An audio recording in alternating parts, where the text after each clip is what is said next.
Well, hello, my friends. I'm not really sure what happened here. I had to restart my computer a couple times. I had plenty of interweb access, but for some reason, my computer was on and Google Chrome wouldn't open up. Kept trying to open it up, wouldn't open up, so I had to start my computer a couple times to get it rocking and rolling. But, anyways, I'm here. I'm sorry I'm late. We'll talk more later. Let's get reading. So, last night we left off. Jurgis was in jail and he had this smart but kind of scummy dude who was his cellmate, I guess you could say. So, withal, he was a good hearted fellow, too much so, it appeared. His story came out not in the first day nor the second, but in the long hours that dragged by, in which they had nothing to do but to talk, and nothing to talk about but themselves. Jack Duane was from the East. He was college bred. He had been studying electrical engineering. Then his father had met with misfortune in business and killed himself. There had been his mother and younger brother and sister. Also, there was an invention of Duane's. Jurgis could not understand it clearly, but it had to do something with telegraphing, and it was a very important thing. There were fortunes in it, millions upon millions of dollars. And Duane, oh no, I hit the wrong thing. There we go. And Duane had been robbed of it by a great company and got tangled up in lawsuits and lost all of his money. Then somebody had given him a tip on a horse race, and he had tried to retrieve his fortune with another person's money and had to run away. And all the rest came from that. Uh-oh. My computer is acting a little wacky now. Oh, I see. My computer itself is doing some updates. That's why it's acting wacky. There we go. Okay. So Duane tried to use somebody else's money on a horse race, but all of his other problems came from that. Okay. The other asked him what had led him to safe breaking. To Jurgis, a wild and appalling occupation to think about. A man he had met, his cellmate, he had replied. One thing led to another. Didn't he even wonder about his family, Jurgis asked. Sometimes, the other answered, but not often. He didn't allow it. Thinking about it would make him no better.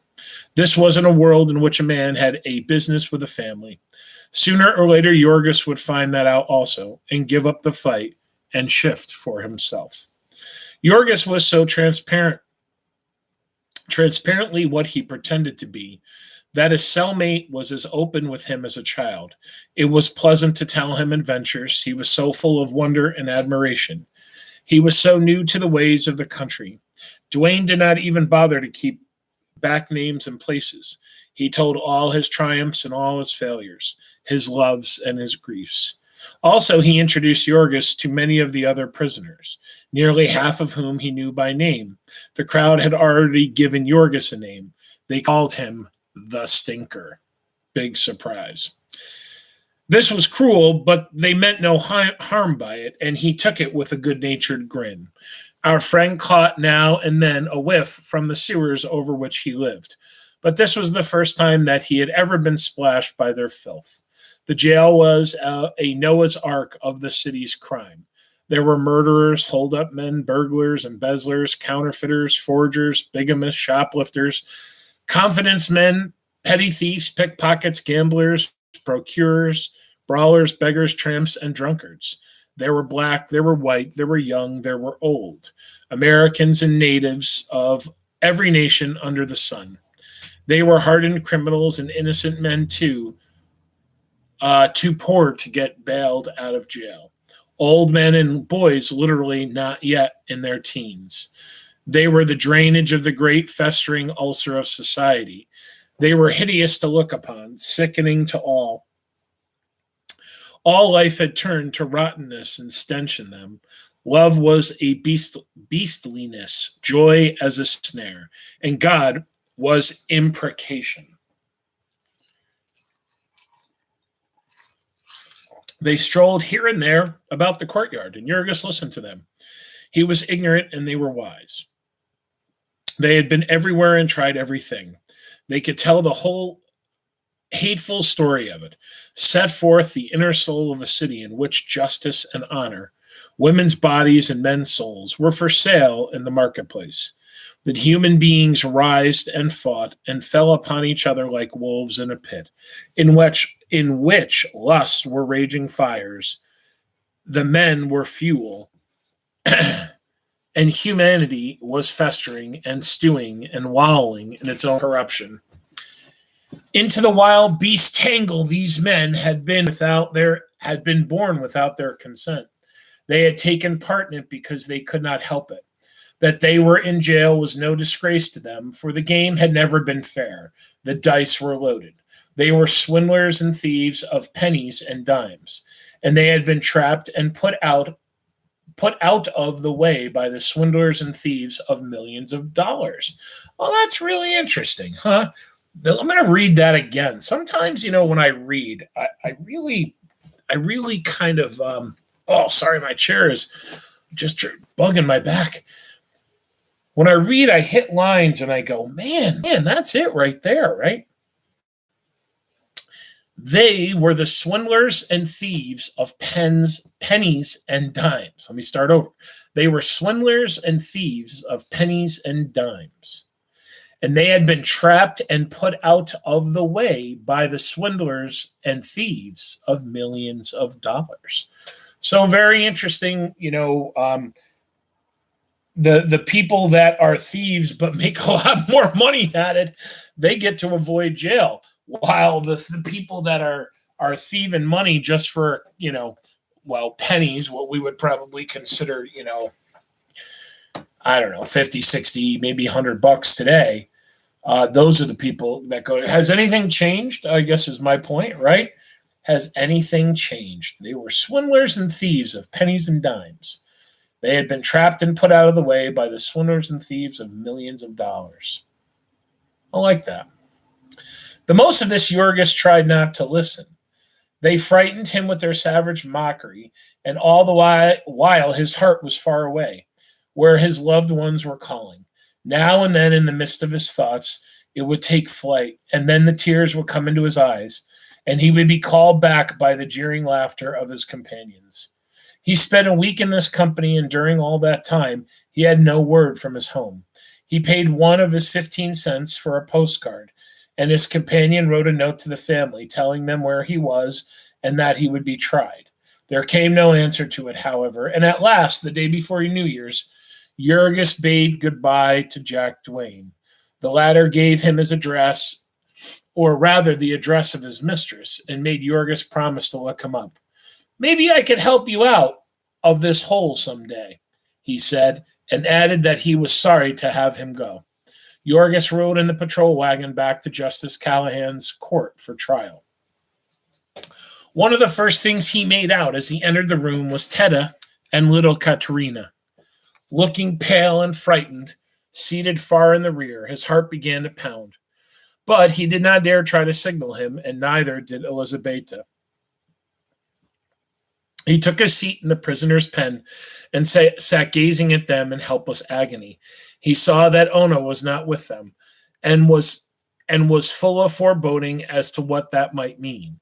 He spent half an hour brooding over all of this. Then suddenly he straightened up and the blood rushed to his face.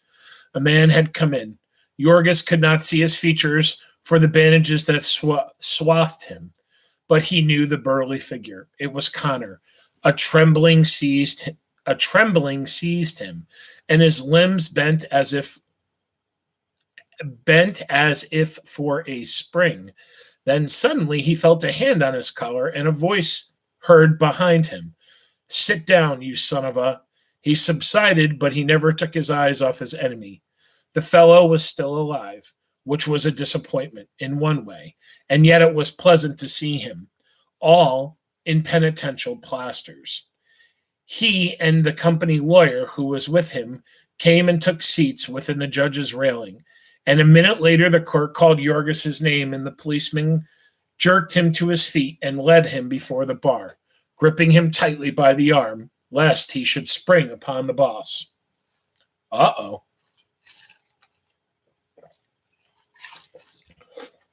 Excuse me. Jurgis listened while the man entered the witness chair, took the oath, and told his story. The wife of the prisoner had been employed in a department near him and had been discharged for impudence to him. Half an hour later, he had been violently attacked, knocked down, and almost choked to death. He had brought witnesses. They will probably not be necessary, observed the judge, and he turned to Jurgis. You admit attacking the plaintiff, he asked. Him? Inquiring Jurgis, pointing at the boss. Yes, said the judge. I hit him, sir, said Jurgis. Say your honor, said the police officer, pinching his arm. Your honor, said Jurgis, obediently. You tried to choke him? Yes, sir, your honor. Ever been arrested before? No, sir, your honor. What do you have to say for yourself? Jurgis hesitated. What had he to say? In 2.5 years, he had learned to speak English for practical purpose, but these had never included the statement of someone that had initiated and seduced his wife. He tried once or twice, stammering and balking, to the annoyance of the judge, who was gasping from the odor of the fertilizer. Finally, the prisoner made it understood his vocabulary was inadequate, and there stepped up a dapper man with a waxed mustache, bidding him to speak in any language he knew. Jurgis began, supposing that he would be given the time. He explained how the boss had taken advantage of his wife's position to make advances on her and then threatened her with the loss of her place. When the interpreter heard this, the judge, whose calendar was crowded and whose automobile was ordered for a certain hour, interrupted with the remark, Oh, I see. Well, if he made love to your wife, why didn't she complain to the superintendent and leave the place? Jurgis hesitated, somewhat taken aback. He began to explain that they were very poor and the work was hard to get. I see, said Judge Callahan. So instead you thought you would just knock him down. He turned to the plaintiff, inquiring, Is there any truth to this story, Mr. Connor? Not a particle, Your Honor, said the boss. It is very unpleasant. They tell some such tale every time you have to discharge a woman. Yes, I know, said the judge. I hear it often enough. The fellow seems to have handled you pretty roughly. 3 days and costs. Next case. Bam, that was it. Wow. Jurgis had been listening in perplexity. It was only when the policeman who had him by the arm turned and started to lead him away that he realized the sentence had been passed.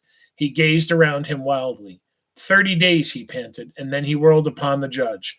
What will my family do? He cried. I have a wife and a baby, sir, and they have no money. My God, they will starve to death. You would have done well to think about that before you committed the assault, said the judge dryly, as he turned to look at the next prisoner. Jurgis would have spoken again, but the policeman had seized him by the collar and was twisting him. A second policeman was making for him with evidently hostile intentions. So they let them lead him away. Far down the room, he saw Elizabetta and Katerina risen from their seats, staring in fright. He made one effort to go to them, and then, brought back by another twist at his throat, he bowed his head and gave up the struggle. They thrust him into a cell room where other prisoners were waiting, and as soon as the court had adjourned, they led him down into the Black Maria and drove him away. This time, Jurgis was bound for Bridewell, a pretty jail where Cook County prisoners served their time. It was even filthier and more crowded than the county jail. All the smaller fry out of the latter had been sifted into it. The petty thieves and swindlers, the brawlers, vagrants. For his cellmate, Jurgis had an Italian fruit seller who had refused to pay his graft to the policeman and had been arrested for carrying a large pocket knife. As he did not understand a word of English, our friend was glad when he left. He gave place to a Norwegian sailor who had lost half an ear in a drunken brawl, and who proved to be very quarrelsome, cursing Jurgis because he moved in his bunk and caused the roaches to drop upon the lower one.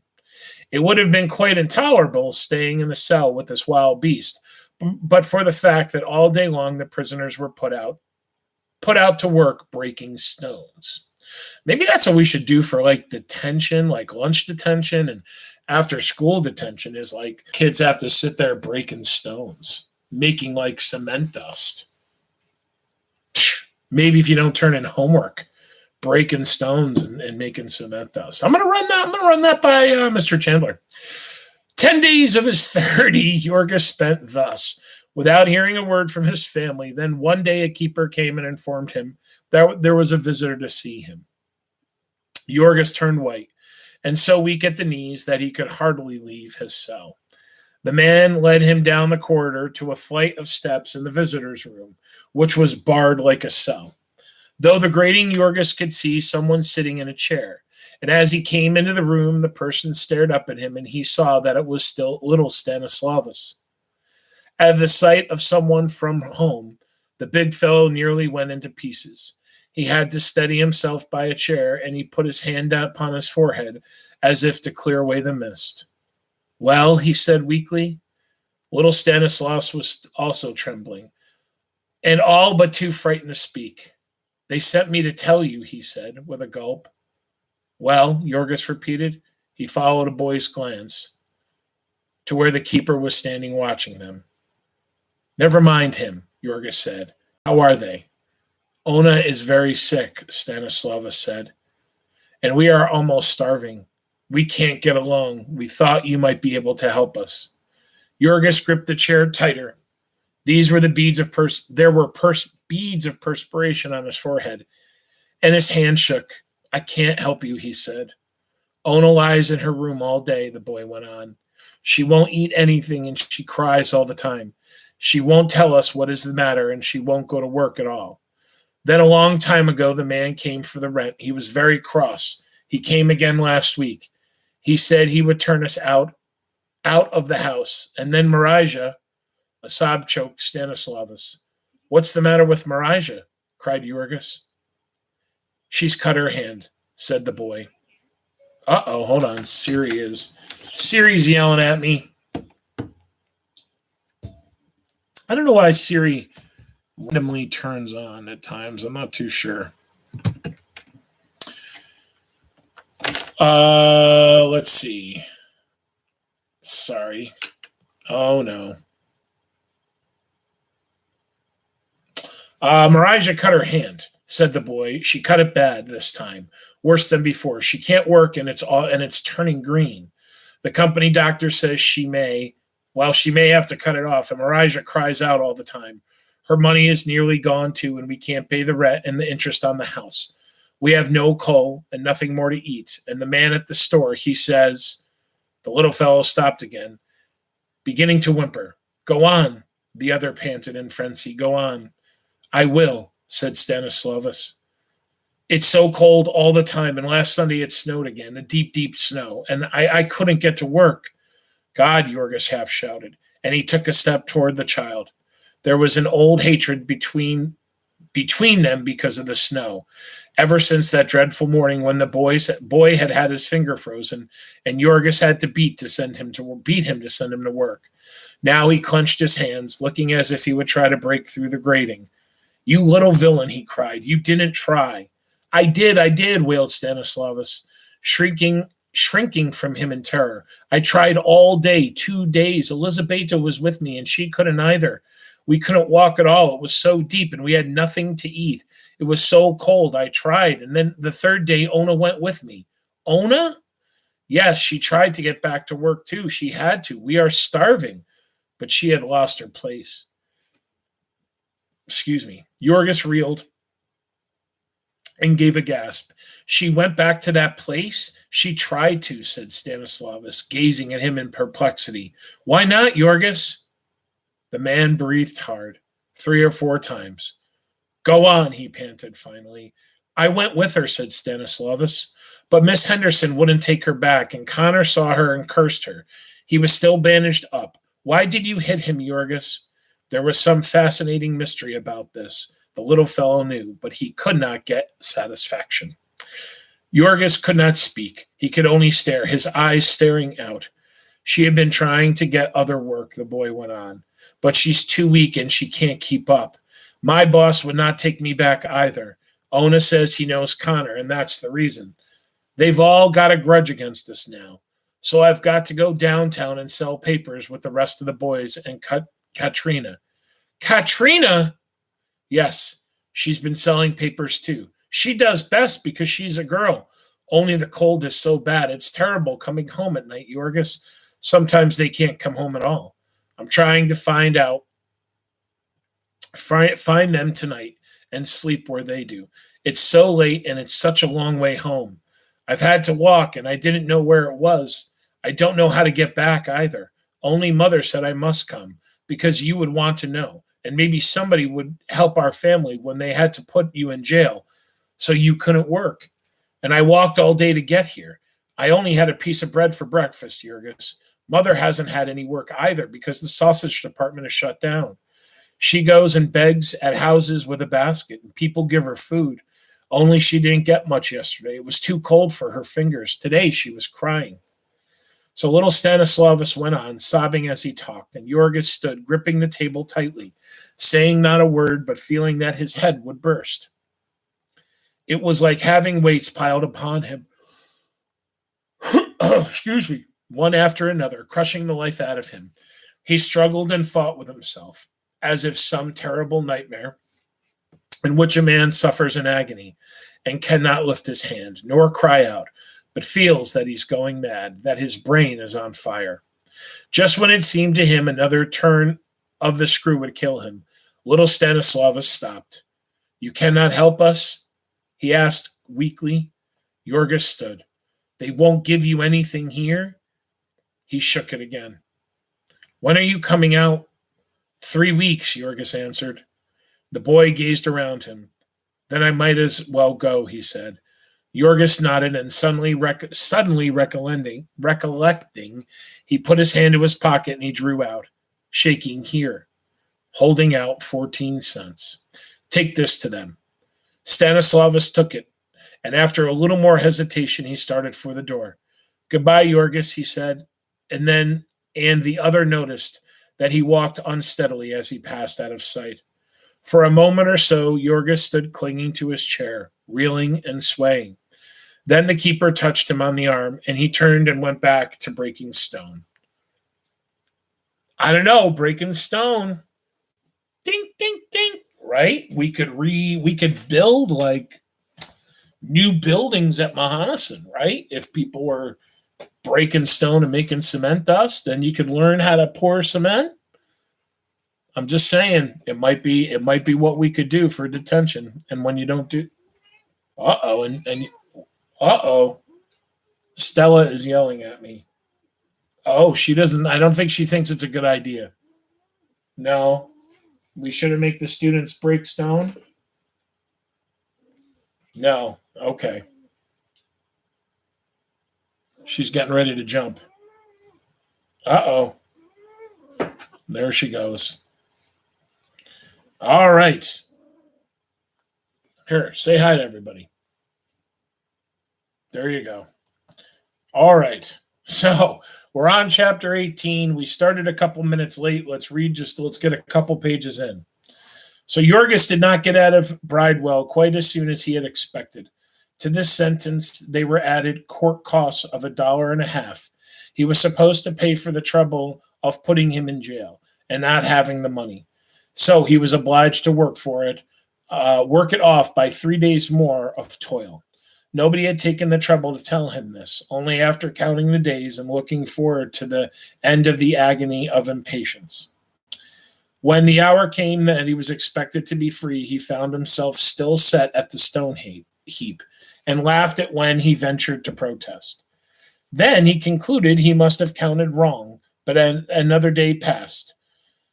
He gave up hope and was sunk in the depths of despair, when one morning after breakfast the keeper came to him with the word that his time was up at last. So he doffed his prison garb and put on his old fertilizer clothing and heard the door of the prison clang behind him. He stood upon the steps bewildered. He could hardly believe that it was true, that the sky was above him again and the open street before him, that he was a free man. But then the cold began to strike through his clothes, and he started quickly away. There had been a heavy snow, and now a thaw had set in. Fine sleeting rain was falling, driven by a wind that pierced Jurgis to the bone. He had not stopped for his overcoat when he set out uh, set out to do up Connor, and so the rides in the patrol wagons had been cruel experiences. His clothing was old and worn thin; it had never been very warm. Now, as he trudged on the rain soon wet it through. There were 6 inches of watery slush on the sidewalks, so that his feet would soon be soaked, and there had been no holes in his shoes. Jurgis had had enough to eat in jail, and the work had been the least trying of any that he had done since he came to Chicago. But even so, he had not grown strong. The fear of grief that preyed upon his mind had worn him thin. Now he shivered and shrunk from the rain, hiding his hands in his pockets and hunching his shoulders together. The Bridewell grounds were on the outskirts of the city, and the country around them were unsettled and wild. On one side, there was a big drainage canal, and the other, a maze of road yard tracks. Excuse me. And so the wind had full sweep. After walking a ways, Jurgis met a little ragamuffin whom he hailed. "Hey, Sonny." The boy cocked one eye at him, and he knew Jurgis was a jailbird by his shaven head. "What you want?" he inquired. "How do you go back to the stockyards?" Jurgis demanded. "I don't go," replied the boy. Jurgis hesitated a moment, nonplussed. Then he said, "I mean, which way is it?" "Why didn't you say that then?" was the response. Then the boy pointed to the northwest across the tracks. "That way." "How far is it?" he asked. "I don't know," said the boy. "Maybe 20 miles or so." 20 miles, Jurgis echoed, and his face fell. He had to walk every foot of it, for they had turned him out of jail without a penny in his pocket. Yet, when he once got started and the blood had warmed with walking, he forgot everything in the fever of his thoughts. All the dreadful imaginations that had haunted him in his cell now rushed into his mind at once. The agony was almost over. He was going to find out, and he clenched in his hands and in his pockets as he strode, following his flying desire almost to run. Ona, the baby, the family, the house. He would know the truth about them all, and he was coming to the rescue. He was free again. His hands were his own, and he could help them. He could do battle for them against the world. For an hour or so he walked thus, and then he began to look about him. He seemed to be leaving the city altogether. The street was turning into a country road, leading out to the westward, and there were snow-covered fields on either side of him. Soon he met a farmer driving a 2-horse wagon loaded with straw, and he stopped him. "Is this the way to the stockyards?" he asked. The farmer scratched his head. "I don't just where they be," he said. "But they're in the city somewhere, and you're going dead away from it now." Jurgis looked dazed. "I was told it was this way," he said. "Who told you?" "A boy." "Well, maybe he was playing a joke on ye. The best of ye can do is to go back, and when you get into town, ask a policeman. I'd take you in, but I've come a long ways, and I'm loaded heavy. Get up." So Jurgis turned and followed, and toward the end of the morning he began to see Chicago again, past endless blocks of 2-story shanties as he walked, along wooden sidewalks and unpaved pathways treacherous with deep slush holes. Every few blocks there would be a railroad crossing on the level with the sidewalk, a death trap for the unwary. Long freight trains would be passing, the cars clanking and crashing together. Jurgis would pace about, waiting, burning up with a fever of impatience. Occasionally, the cars would stop for some minutes, and wagons and streetcars would crowd together waiting, the drivers swearing at each other or hiding beneath umbrellas out of the rain. At such times, Jurgis would dodge underneath the grates and run across the tracks and between the cars, taking his life into his own hands. He crossed a long bridge over a frozen river, a frozen solid river and covered with slush. Not even on the riverbank was the snow white. The rain which fell was diluted solution of smoke, and Jurgis's hands and face were streaked with black. Then he came into the business part of the city where the streets were sewers of inky blackness, with horses sleeping and plunging, women and children flying across in panic-stricken droves. These streets were huge canyons formed by towering black buildings, echoing with the clang of car gongs and the shouts of drivers. The people who swarmed into them were as busy as ants, all hurrying breathlessly, never stopping to look at anything nor at each other. The solitary, trampish-looking foreigner, with water-soaked clothing and haggard face and anxious eyes, was as much alone as he hurried past them, as much and unheeded and as lost as if he had been 1,000 miles deep in the wilderness. Okay, let's stop there, my friends. I know we started a little late, and I apologize. I hate when my computer forces an update that I haven't scheduled. Don't they know that I, had important things to do? So anyway, an interesting day today. I don't know if I told you guys that I've been setting my alarm again, and I've been getting up, and I have been forcing myself back into my routine.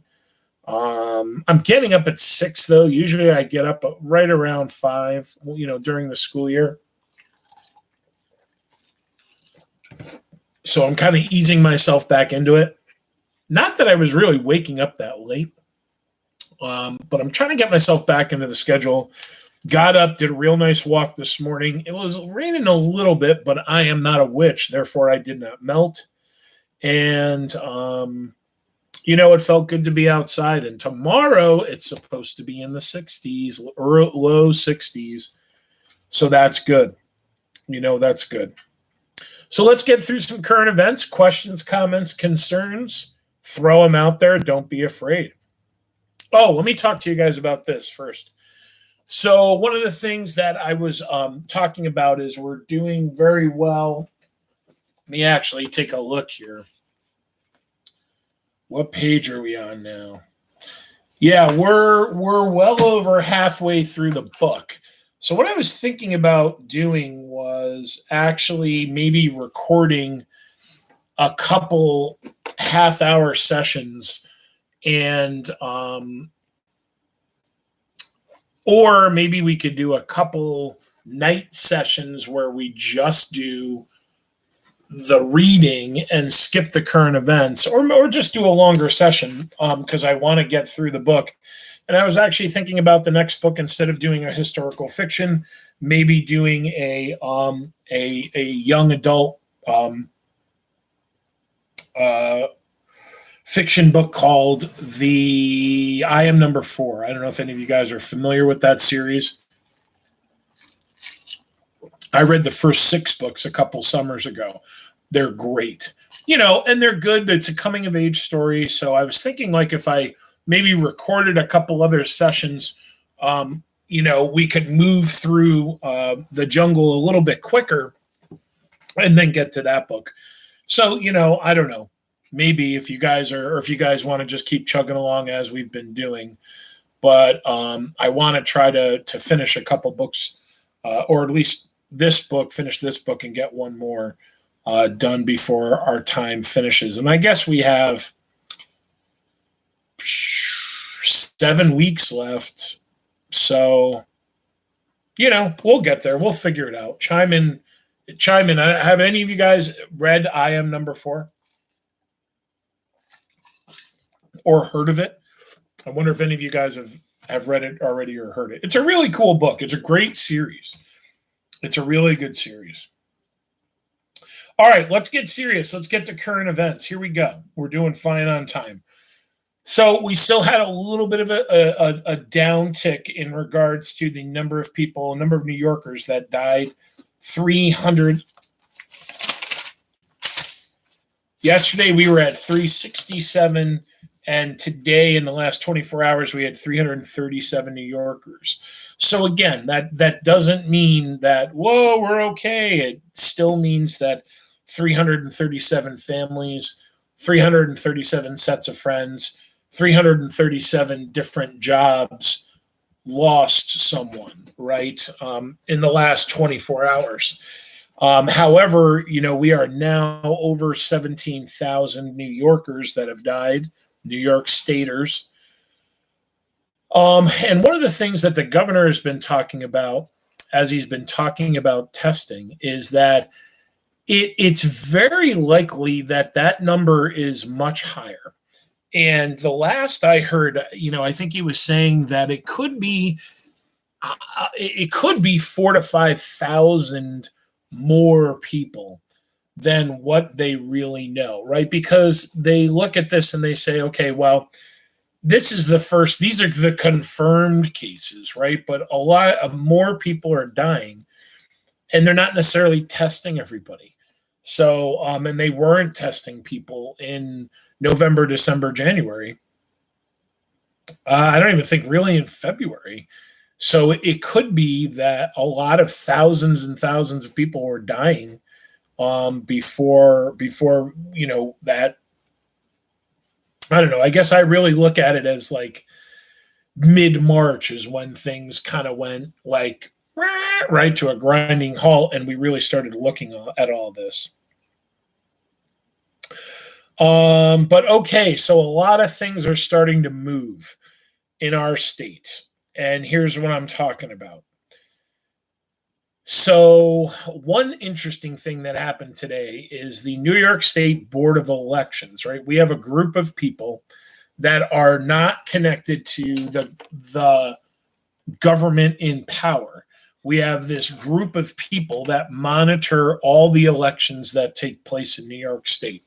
So they are Democrats, they are Republicans, they are, people of all different political parties, and they look at anything from like our library election here in Middleburg to the presidential primaries to the presidential election to whatever, to make sure that it's being done legally, it's being done equitably and fairly.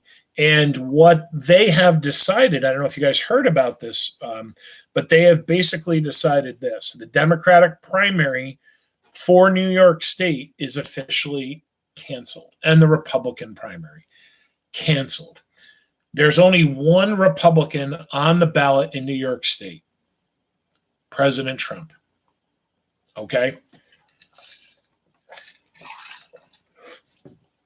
There are multiple Democrats. However, all of them except for two have withdrawn from the race. And the one, Tulsi, she is it is impossible for her to win the Democratic primary or the Democratic nomination. So they're basically saying, listen, we're not going to have all these people come in. We're not going to mail out all these, because they had talked about mailing out basically absentee ballots to every single Democrat in the state and having them cast a vote. And they're saying, you know what, we're just not going to do this because it's going to be Joe Biden. So let's save some money. I think I'm honestly surprised. I'm honestly surprised by this. I'm honestly surprised that they're not just kind of going, nope, we still need to do it. We still need to make it happen. But this is going to save the state millions of dollars, which ultimately is something that we may really need right now. But that is now canceled. However, the governor, in regards to like the next few months, he's starting to talk more and more about reopening. So this is what, again, do not tell your parents that I said, oh, Mr. Martin said, this is going to happen. No, but it looks like May 15th is really going to be a day where they're talking about this phase one, right? Manufacturing jobs and construction jobs. So it looks like, and it's not like 100% official yet, but starting on May 15th, the governor is going to give the okay. There you go. Fix your roof, build your deck, build your new garage, build your new house. Workers doing that. Let's get all the factories in New York up and running again. That's going to be the first phase. However, anybody that goes to one of those jobs needs to have PPE. So anybody that's going into a factory on May 15th, they need to have masks, gloves, I don't know, maybe a spray bottle of hand sanitizer, whatever, right? They've got to have that, or the businesses cannot open. So that's a good sign, right? It looks like, and I think that probably by the end of the week, the governor is going to give the 100% official get ready to go. And then again, he talked about phase 2. So what it looks like is May 15th, phase 1. May 30th, or I don't know, maybe he'll just say June 1st. Phase 2. What's phase 2? Phase 2 is going to be businesses that give the state a plan for reopening. As long as it gets approved, he's going to let these. And again, we talked about this last night. They're going to weigh the essentialness of the business versus the risk factor that people that going to that business or working in that business might get sick or might get infected. So, again, last night we used the example of the hair salons, the beauty salons. Let's use a different example today. So, I'm on the board at the library in Middleburg. I've told you guys that, blah, blah, blah. We are already talking about what do we do next? How do we reopen the library? I cannot tell you how many people have been putting up on Facebook and sending us emails and calling the library and saying, please let us take DVDs out. Please let us bring in books. Please let us get new books. Please let us come into the library. We need to do this. And we can't, right? So we have to come up with a plan to reopen. And every region in New York has like a library system. And they're already starting to create those plans for reopening. So basically, one of the big plans, and depending on the size of your library, you're only going to be able to allow a certain amount of people in. One. Number two, people, when they come into the library, can only come into the library for a certain amount of time. All your employees are going to have masks. They're going to have gloves. And then what they're talking about is that in your library, you're going to take a room and you're going to create a COVID, like a COVID resting place. So basically what they're saying now, originally they said, they thought like if let's say I had COVID and I, I sneezed and got the COVID stuff on my clothing, that they originally thought 10 to 14 days. That's how long, as long as I didn't wash my clothes, that's how long the COVID germs or whatever would stay on you. And now they say it's more like 3 to 4 days. So what they're saying is that, like, if I return a book to the library, here you go, here's my book. Well, you've got to put it in a room. I don't know, put a sticky note on it that says this was returned April 7th or 27th. And that's got to stay in that room for 3 to 4 days. After 3 to 4 days, you can take the book, you can check it back in, and then you can put it on your you can put it back on the shelf so that somebody else can take it out. So that's what businesses have to do. Businesses have to come up with these types of plans. And again, I think that's a really good sign. I mean, there's still a lot of cuckoo craziness that's going on out there. But now that businesses have kind of been told, like, all right, all right, you got about a month, start planning and make sure it's a good plan because the state's going to have to approve it. So that's a good sign. I think when you can take your time and you can be methodical and you can bounce ideas off of other people, and that's one of the things that, like, our staff at the library, they're very good people and they very much want to work. We have not furloughed them.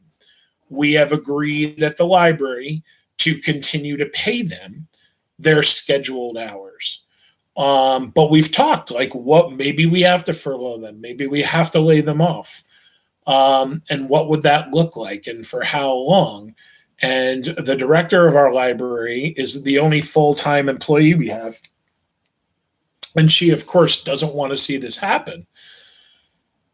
And she said, well, they want to work and they'll come in and clean the library and they'll wipe down every book and this and that. But, we can't do that because that's putting them at risk.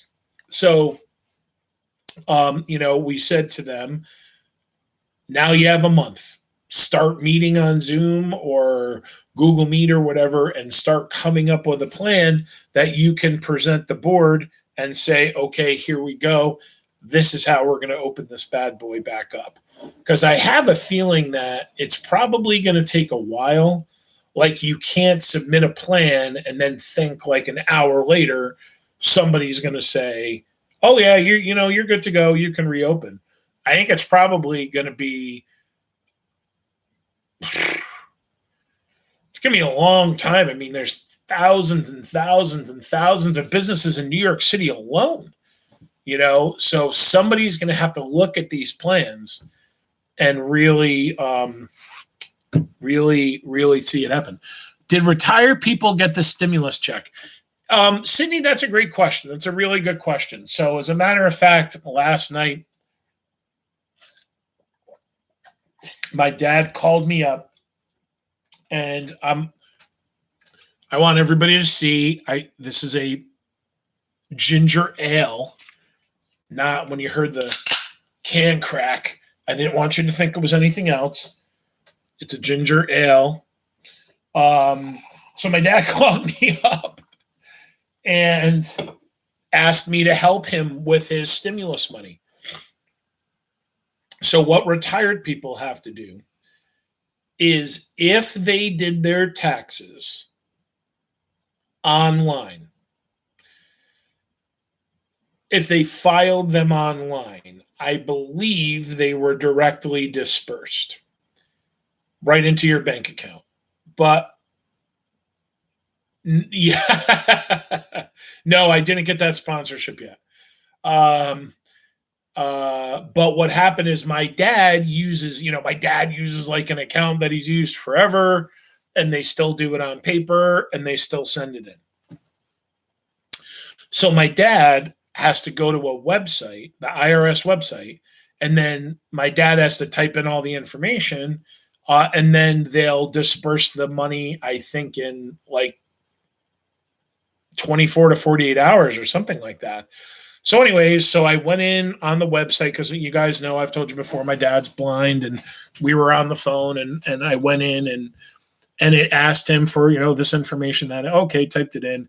But then it said, on form 1040, blah, blah, blah, go to line 8B and type in, whatever it says. So basically, the IRS is asking you to confirm specific things on your tax returns so that they can really confirm that this is you. I don't think that's a bad thing. But if you consider the amount of retired people out there that spent most of their life not using computers, now they have to use computers and they have to find specific things from specific lines on their tax returns. That's not an easy task for a retired person. I mean, it's not the most challenging thing out there. But anyways, so my dad had to request that. But yes, he should be getting, my dad, once we get this, my dad should be getting the $1,200. Um, because retired people, even if they get the highest payout, which my dad did, he doesn't get in retirement over $75,000. Well, unless they have private investments, then they might have an income of over $75,000. But most retired people, you know, don't have that. So most retired people will probably get it.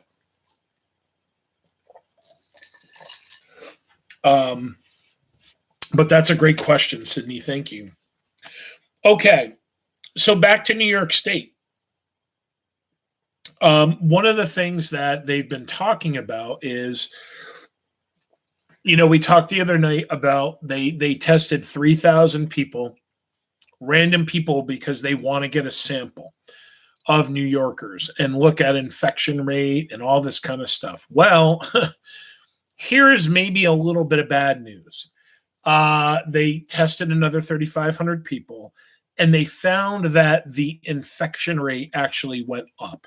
So they were kind of hoping that they were going to test all those people and the rate was going to go down. But it's a good thing and it's a bad thing. It's a good thing in that now we know who's infected. But also, we know that there's all these people that were infected that didn't get sick. So again, and I guess that, and if I'm, Sydney, you're our medical professional, you're our medical expert here.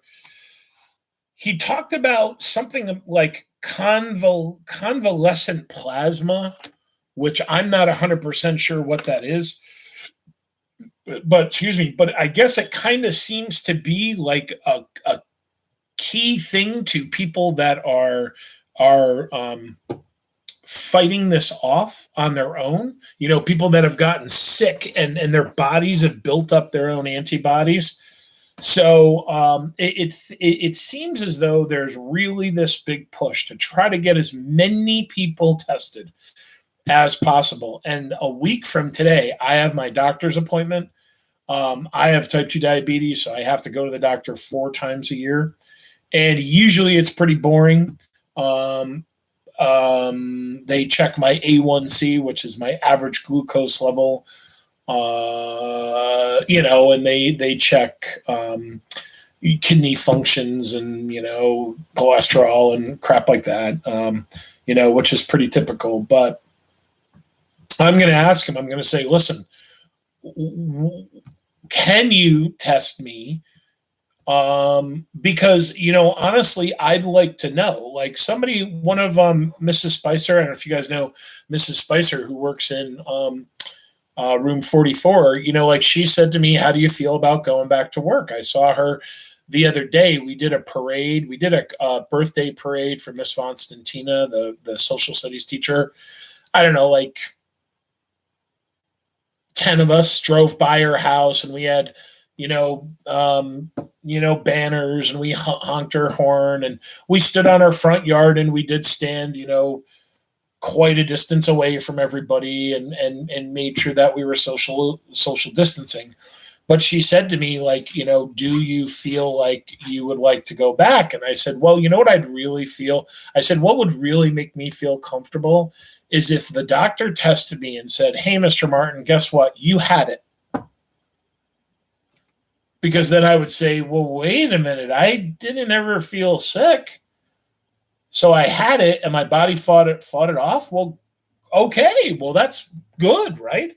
Because that means there's something about me that, going back and interacting with all of you guys, my anxiety level would probably be lower than it is normally, which I'm not usually a very anxious person. I don't feel like we live in or work and coexist in an unsafe school, but I think sometimes, like being a teacher, when things happen in the country, like school shootings and stuff like that, I'm always a little heightened, but in regards to like our health and stuff, I've never really been worried about school, but I think a lot of people are going to have those concerns.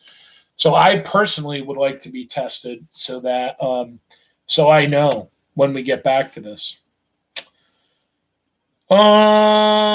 Okay, so here's something I think that could have an impact on us reopening.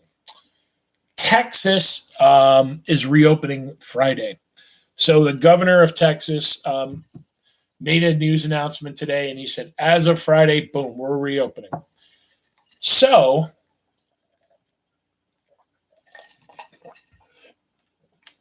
if Texas, a big state like Texas, right, which doesn't have a New York City per se, but they do have metropolitan areas. If they reopen and there isn't an uptick in cases, then maybe that might speed up our reopening.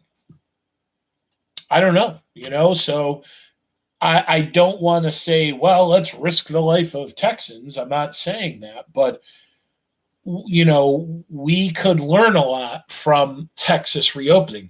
One of the things, and I don't know if you guys saw, Bill Gates had an interview on CNN today, which, despite it being CNN and being a leftist um, news agency, like Fox is a extreme right news agency. I just watched his comments, and he said what we really need to do, what America really needs to do, is we need to work with Europe, because of their socialized medicine, because they are microcosms of us in a way. The countries are smaller, there's less population, they're able to kind of study what's going on a little bit better. Like, we need to work with them, we need to learn from them. And one of the things that Bill Gates talked about is, we should not make a decision about school until August. So, basically what he's saying, and he's been speaking a lot, he's a cajillionaire, but he has really, dedicated his life to philanthropy. I have not looked up all of these. Apparently he wrote quite a bit and spoke quite a bit. He predicted COVID-19 and this pandemic happening and the way it was going to happen. So, obviously, whatever it is about him and his mind, he's got a kind of a good understanding of what was going to happen, what did happen, and maybe what's about to happen as we go through it. So, we'll see. But he talked about, now here's one of the things. Before my mom passed away, my mom said to me, you should get out of teaching. By the time you're ready to retire, it's just going to be computer learning and everything. And I said, Mom, I think maybe some of it, but I don't think it's ever going to go away. And now here's Bill Gates in this speech today, or in this interview today. And he said, one thing that we've learned, and this is the great thing, and this is why I think, I'm really trying to take this approach. He said, now we know online learning is significantly inferior. It does not work. It doesn't really work until you're like a junior or senior in college, and that's only for the pure academic stuff. That's not for the get you ready for life stuff, So it seems to me like this has almost been like a little test case. And now people already know, like, yeah, we don't want to do this. We just don't want all learning to become this way, which is good. But so he's talking about, but getting back to Bill, I'm sorry. It's going to take years for our economy to rebuild. There's no doubt about this. And one of the things that he said is that we really shouldn't look at the stock market. I've brought up the stock market a couple times and what it's doing. And he says, the stock market today is not really a good indicator of what our economy. The past few years, our stock market's been a little wonky. And I think, what he's kind of hinting at is that it is artificially inflated. Stocks are artificially higher valued than what they really should be valued at. So he's saying, yeah, don't look at that. Let's look at other things like job growth and business growth and stuff. Okay. So Donald Trump returned to the podium today to give a briefing. And I guess one of the only real, I didn't see the briefing itself, but what a lot of news agencies were reflecting upon is that he has basically said that states should deal with testing and getting testing supplies and carrying on testing on their own, and that the federal government should kind of be the last resort when it comes to getting this, which is kind of like a complete reversal of what he was saying last week. So I think that the daily press conferences for him are starting to kind of wear him down. Again, whoa. I couldn't do it. What he's going through on a daily basis, got to be stressful, right? But I think when you become the president of the United States, you gotta be ready for that, The other thing we talked about bankruptcy and how Mitch McConnell, who is the leader of the Senate, he is the majority leader of the Senate pro tem. He is a Republican from Kentucky. And what he said is that Governor Cuomo and other governors should stop asking for federal aid. That instead, states should declare bankruptcy. That's what they should do. And he did say that. And now he has kind of gone back because, interestingly enough, what has come to light is this. When we look at the entire federal budget and we look at how much states contribute into the federal budget through tax dollars, guess what state gives the most? New York State, right? We are not the biggest state when it comes to population. However, in regards to wealth and tax revenue generated, we give more than Texas. We give more than California. We give a lot more money into the federal budget. So, Governor Cuomo has argued and said, we need a little bit of this to start coming back to us because we need help. And apparently, Kentucky, there's only 2 other states in the country that get more federal aid back every year from that money that they give and then they get.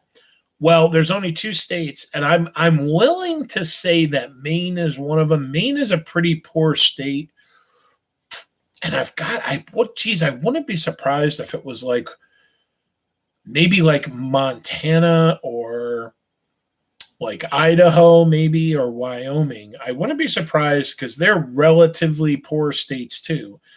If they're probably getting more money from federal aid. So, he's kind of been called out and he's kind of backing down and saying, all right, maybe we need to come up with another stimulus bill that can start to give aid. Because what we're looking at, guys, is, again, about $14 billion in, generated loss here. And I want to say, let me do a quick look here. Let me do a quick Googly. Because I want to say New York State total budget, I believe, is $90 billion.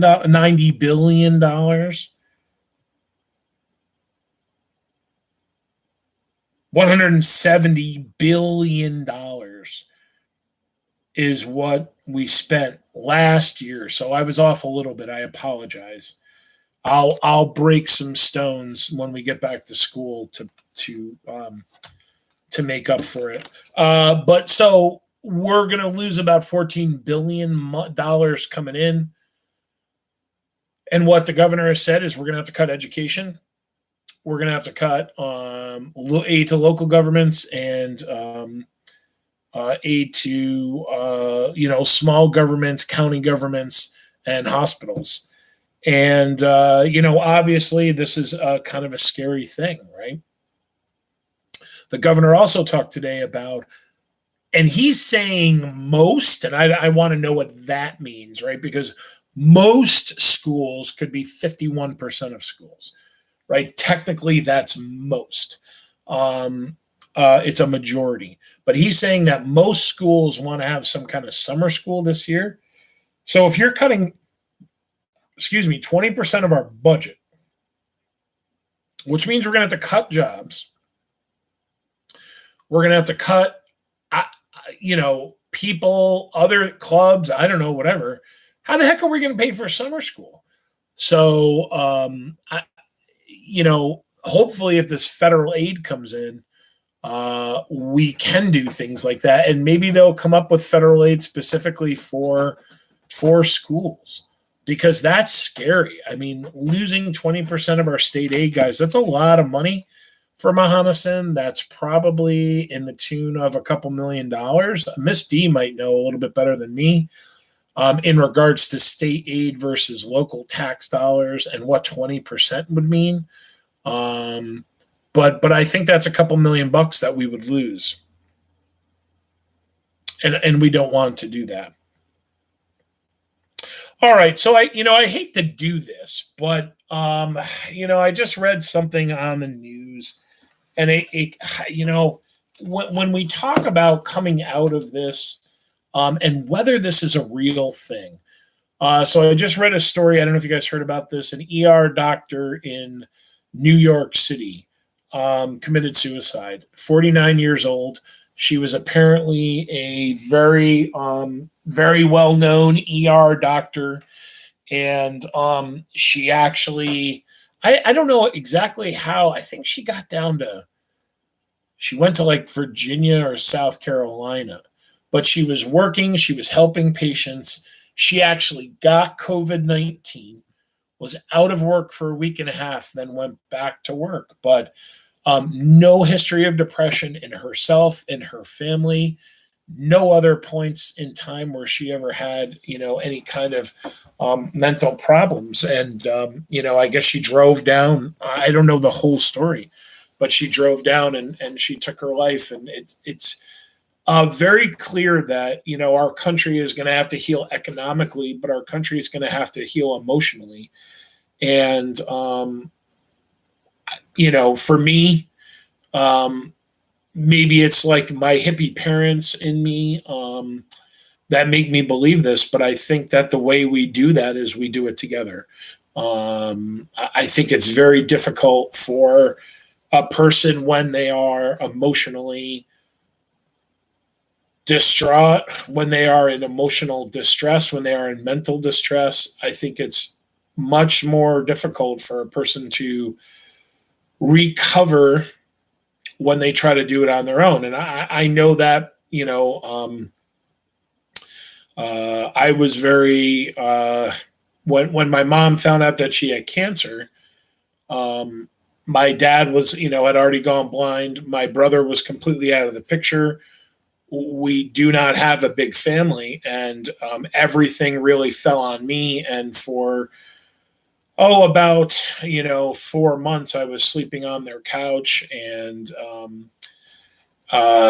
just really had turned my life into being there to do as much as I possibly could for them. And after my mom passed away, I really tried to get back into the swing of things and push through this on my own. And I kind of got to a point where I said, I want to start talking to somebody, and I did. So I started going to see a person, a therapist regularly, and talking to them about everything that I was going through. And I'm really glad that I did. Even just having an hour every couple of weeks to kind of bitch about the things that I wanted to bitch about, and talk about, because a lot of new pressures are on me, and they're still on me. But I think having somebody to talk to helped me, and still helps me to deal with it, because I still feel it. There are days where it's just tough for me to be a dad, and to help my dad, and to do my things, and to work with all you punk teenagers, which I absolutely love to do. But the pressure is always there. So I hope that, and I think that at Mahanason we need to, because I think there's a lot of people out there, and I think that there's adults out there. I know that there are adults out there. Some of my colleagues that they're not doing well through all this. So I hope that when we come back in the fall, we have support systems for us to work together to try to get through this. And maybe you guys maybe are sitting back and go, oh, Mr. Martin, whatever, blah blah blah. You just want to light some candles and sing kumbaya, and we don't need this. That sounds like wimpy stuff. But I don't know. To me, and I know I teach the war on terror. I teach about soldiers with PTSD. The way that they get through this, these big tough soldiers who have gone into combat and they've killed people, and they've done it for for God and for country. The way they get through all of this is by sharing with people that have experienced similar to things, to what they have, and they stand out there, and I think a lot of people are ashamed. A lot of soldiers are ashamed, and they say, what I'm going through, it's like weakness. I shouldn't be having nightmares, and I shouldn't be, getting emotional, and I shouldn't be feeling these things. There's something wrong with me, but there isn't, right? There's nothing wrong with them. There's nothing wrong with them at all. They were put into situations that people shouldn't be put in. They have done things that are unthinkable, and they did it to protect our country. And when they find help, and they find common people who have gone through the same things that they've gone through, and they can express those things, they heal. So I hope that we, coming through all of this, we do that. And I hope at Mahanason we do it. I hope we find a way that, and we don't need to have huge assemblies and stuff like that, but even little groups of people that can come together and try to heal through this, because I know there's going to be people hurting in the fall. I know. And yes, I know there are people that are going to probably fake it and take advantage of it. There always are, but I think that there's going to be a lot of people out there, and I think there are a lot of people out there that are real lonely right now, and they're more lonely than they've ever been in their lives. And I think there's a lot of people that a lot of kids that are starting. I know there are a lot of you out there that are starting, because you've said it to me in Google Meets, like, I miss school. I want to get, and that's when I'm like, record, right? How do you record these videos? I can't believe they're saying that they miss school and they've learned a new appreciation for school. So hopefully we're going to make, we get back to school with that new appreciation. We can make our school a better place. All right, I'll stop my rambling. And again, if you guys think I'm full of crap, then tell me. And that's fine, because everybody's entitled to their opinion. Okay, on this day in I jumped out of time frame here. In 1773, on this day, the British Parliament passed the Tea Act, right? We think about all those taxes that were imposed upon the American colonies. Probably the Tea Act is the one that is the most popular because of what happens, right with the Boston Tea Party. The government of England goes right against something that they know is going to hurt the American colonists, and it's really going to be like driving a knife into their back or making a little paper cup and pouring some lemon juice on it, right? And today, and I don't know if you guys remember this in class, I think the law that the government would come up with today is like if Andrew Cuomo came up with a law that said every text sent out was going to be taxed 1 cent, right? Every text was taxed 1 cent. Well, we'd probably solve New York State's financial problems in a day or two, but that's it. You'd say, wait a minute, you're going after that, and you're just taxing that because it's going to generate a lot of money and it's going to hurt us. Yeah, duh, right? And that's why the British throw that tax on the tea. One of the main reasons. All right, on this day in 1813, and no, I was not alive for this, but a gentleman by the name of Zebulon Pike is going to die. He's a general in the War of 1812, which lasted from 1812 to 1814, and he will die while American forces are attacking Toronto, which is in Canada, and of course at the time England controlled Canada. But Zebulon Pike is a interesting dude because he is one of our early. He doesn't really get, I think, the fame of Lewis and Clark, but he is one of these American frontiersmen that heads out west, and Pike's Peak out in Colorado is named after him. So on this day in 1813, he died. So interestingly, on this day in 1861, two interesting things happen. You may hear there are always these kind of Civil War quizzes about states during the Civil War and how is it that the North ended up having more states than it started with, because no new states were admitted. Well, the reason is because on this day in 1861, West Virginia seceded from Virginia. So if you look on a map and you see Virginia, it used to kind of hook up into West Virginia, and that was the state of Virginia.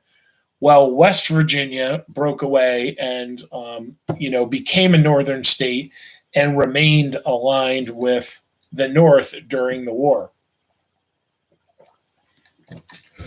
Stella is getting ready to prance on me again. The other thing that happened on this day in 1861 is that President Lincoln, one of our very famous and probably what I think most people kind of look at him and say, this guy may have been the best president. We learned this year that he kind of did some kind of like questionable things. And on this day in 1861, he suspended habeas corpus, which basically means that the government could arrest you, not tell you what you were being arrested for, and they could leave you in jail without actually charging you. So this is going to remain in effect. I think it's for 2 years, a little over 2 years until it's overturned and habeas corpus is reinstituted. But he takes away some of our civil liberties to try to make us a more secure country. All right, on this day in 1938, the federal government for the first time is monitoring the income of Americans. So we're about 10 years into, almost a decade into the Depression. And what they realize is that for the first time in our nation's history, a decade later, Americans are actually making less money, and they're making 20% less money than Americans the decade earlier. So that's kind of no bueno. But, this is something that the government continues to do, looking at labor statistics, how many people are working, the types of jobs they're working, the types of people working in those jobs, and the amount of money that people are making. On this day in 1953, we're getting closer to my birthday and the year that I was born. President Eisenhower issues Executive Order 10450, which declares that homosexuality, communism, and moral persuasion are a fireable offense when it comes to federal employees. So if you are a known, the cat is running along the floor with my mask here. So if you are working for the federal government and you are a homosexual, you're fired, right? It's found out. If you are a homosexual and or if you're a communist, you're working for the federal government, you're fired, right? So after World War II, we are very much a conservative country, and we want to kind of keep America the way, or bring it back to kind of like its heyday, and we don't want communism to infect us. Along with, I guess, people that are homosexual and have, suspected moral persuasion. Okay, last but not least, in 1974. Oh my God, it's almost 10:30. In 1974, on this day, thousands of protesters hit the street of Washington, D.C., and call for the impeachment of Richard Nixon. Though Nixon is never impeached, he resigns. He probably would have been the first president to be impeached and then removed. So Andrew Johnson, Bill Clinton, Donald Trump, all three were impeached by the House of Representatives, but none of them were removed by the Senate. So there we go, my friends. That's all I got for you tonight. Boy, we went late, and that's okay. I love hanging out with you. I really do. Tomorrow night, we'll jump back into it. We'll continue to read. Think about, maybe I'll record a couple half-hour sessions of The Jungle so that you guys can catch up on it during the day, and we'll try to move through it a little bit quicker. And then we can, we'll make sure that we read that. And I thought that'd be a fun book. We don't have to read all history books. Why don't we read a cool, young adult, I guess you call it science fiction, kind of cool science fiction book. I Am Number 4. So we'll talk about that more, and maybe I'll try to do a couple recordings and move us ahead on The Jungle, and we'll take it from there. But as I tell you every night, my friends, run the marathon, don't sprint. We'll get through it. We're getting through it, right? We're on the other side of it. And I'll tell you, I've been keeping, I'm definitely going to keep, here's my notebook with all my pages and all my notes and what I talk to you guys about every single day. And, one day I'll go back and I'll look at all, how every day we started to talk about different things. And, there was a time where we were just talking about sad crap every single day. And, things are looking better for us. They're definitely looking better. So be good. I missed you guys. Stay good. Get outside. Better day tomorrow weather-wise. Go walk. Put on your mask. Go walk. Get a little bit of exercise. Go sit outside and read. And, of course, do your social studies homework. Do that first because it's most important. And I'll see you tomorrow. Have a good night, guys.